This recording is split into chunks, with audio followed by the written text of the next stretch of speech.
નમઃ શિવાય. સંદેશ ન્યૂઝની શ્રાવણ વિશેષ રજૂઆત ઓમ નમઃ શિવાયમાં આપ સૌનું હાર્દિક સ્વાગત છે અને હું છું ઝંખના દવે. દર્શક મિત્રો, આજે આપણે વાત કરવી છે દેવાધિદેવ મહાદેવના શિવલિંગ સ્વરૂપની. આપણે સૌ જાણીએ છીએ કે શિવજીને પ્રસન્ન કરવા માટે તેમના શિવલિંગ સ્વરૂપને પૂજવામાં આવે છે. પરંતુ શું આપ તે જાણો છો કે આ શિવલિંગ છે શું? હજી પણ અનેક લોકો શિવલિંગજીને લઈને કેટલીક ગેરસમજ ધરાવે છે. તો આવો આજે આપણે જણાવીએ કે શિવલિંગજી આખરે છે શું, કેવી રીતે થયો હતો શિવલિંગજીનો ઉદ્ભવ અને આખરે શું છે શિવલિંગજીનું રહસ્ય.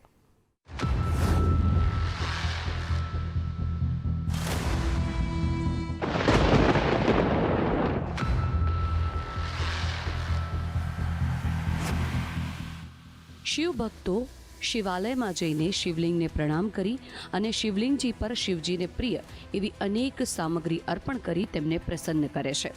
એટલે કે પ્રતિમાની સાથે સાથે શિવલિંગજીની પણ પૂજા કરવામાં આવે છે. શિવ મહાપુરાણમાં આપેલી શાસ્ત્રોક્ત માહિતી મુજબ શિવલિંગજીની પૂજા તે સમસ્ત બ્રહ્માંડની પૂજા સમાન છે, કારણ કે શિવા જ આખા જગતનું મૂળ છે.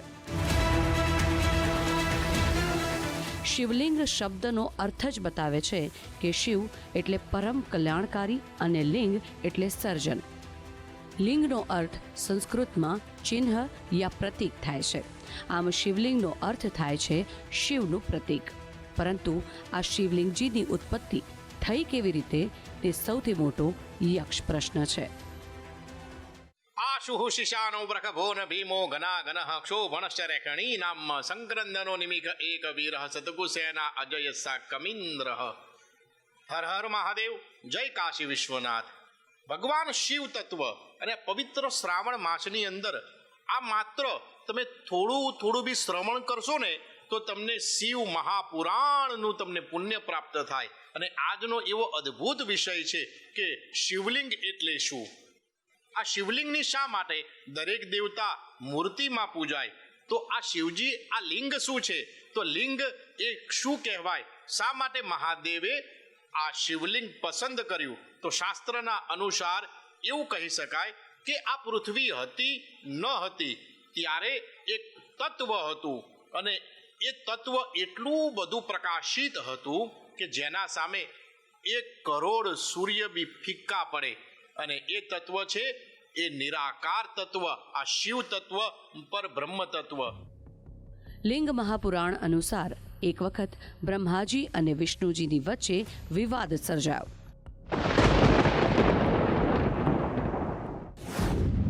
કે તે બંનેમાં શ્રેષ્ઠ કોણ છે. જ્યારે તે બંને વચ્ચેનો વિવાદ ખૂબ જ વધી ગયો ત્યારે ત્યાં એક અગ્નિસ્તંભ પ્રગટ થયો.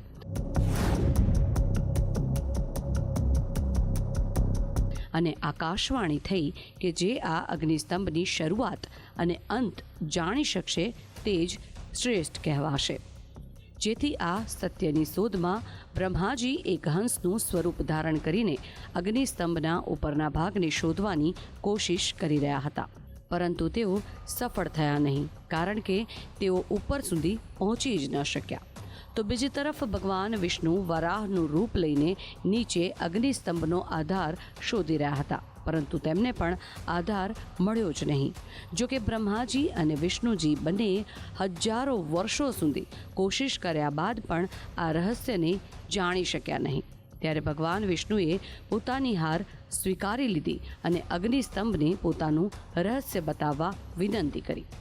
ત્યારે ભગવાન શિવજી અગ્નિસ્તંભમાંથી પ્રગટ થયા અને તેમણે કહ્યું કે તમે બંને શ્રેષ્ઠ છો, પરંતુ બધાથી શ્રેષ્ઠ હું પરબ્રહ્મ છું, જે શરૂઆત અને અંત વગરના અગ્નિસ્તંભના રૂપમાં પ્રગટ થયો છું.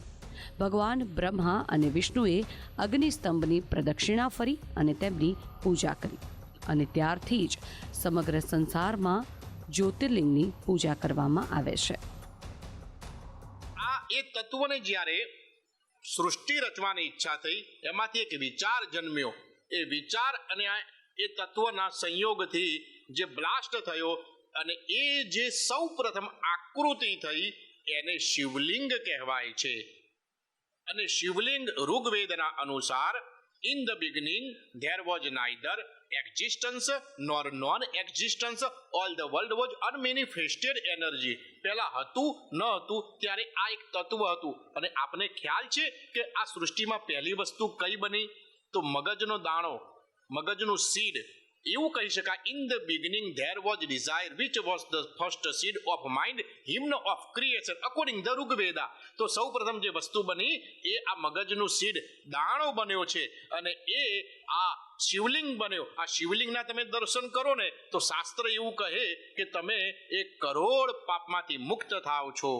હર હર મહાદેવ, જય કાશી વિશ્વનાથ. સ્કંદ પુરાણમાં દર્શાવવામાં આવ્યું છે કે આકાશ સ્વયંલિંગ છે અને ધરતી તેની પીઠ કે આધાર છે. શિવલિંગજી તે વાતાવરણ સહિત ફરતી પૃથ્વી તથા સમસ્ત અનંત બ્રહ્માંડની ધરી છે. કારણ કે બ્રહ્માંડ ગતિમાન છે અને માટે જ શિવલિંગનો અર્થ અનંત કહેવામાં આવ્યો છે. કારણ કે જેની કોઈ શરૂઆત કે અંત જ નથી તે શિવા છે. અને શિવા તે શૂન્ય, આકાશ, અનંત, બ્રહ્માંડ અને નિરાકાર પરમ પુરુષનું પ્રતીક હોવાથી તેમને શિવલિંગજી તરીકે પૂજવામાં આવે છે. શિવ મહાપુરાણમાં શિવને સંસારની ઉત્પત્તિનું કારણ અને પરબ્રહ્મ કયા છે. અને ભગવાન શિવ જ પૂર્ણ પુરુષોત્તમ અને નિરાકાર બ્રહ્મ છે. જેથી માત્ર શિવલિંગજીની પૂજા તે સમસ્ત બ્રહ્માંડની પૂજાને સમાન છે. તો દર્શક મિત્રો, આપણા ધાર્મિક વેદ અને શાસ્ત્રોમાં લિંગ શબ્દ સૂક્ષ્મ શરીરને દર્શાવે છે. આ સૂક્ષ્મ શરીર 17 તત્વોથી બનેલું છે. મન, બુદ્ધિ, 5 જ્ઞાનેન્દ્રિયો, 5 ક્રિયાઇન્દ્રિયો અને 5 વાયુઓ. વાયુ પુરાણ અનુસાર જે વસ્તુમાં સમગ્ર સૃષ્ટિ વિનાશના સમયે સમાઈ જાય છે અને જે સૃષ્ટિના સમયે ફરીથી દેખાય છે તેને લિંગ કહેવામાં આવે છે. આ રીતે વિશ્વની સમગ્ર ઉર્જા તે લિંગનું પ્રતીક છે. એટલે કે શિવલિંગજીની પૂજા માત્રથી તમે સમગ્ર બ્રહ્માંડનું પૂજન કરી શકો છો. તો દર્શક મિત્રો, કાલે ફરી મળીશું શિવજીના અન્ય તત્વની શાસ્ત્રોક્ત માહિતી સાથે. હર હર મહાદેવ. હર મહાદેવ.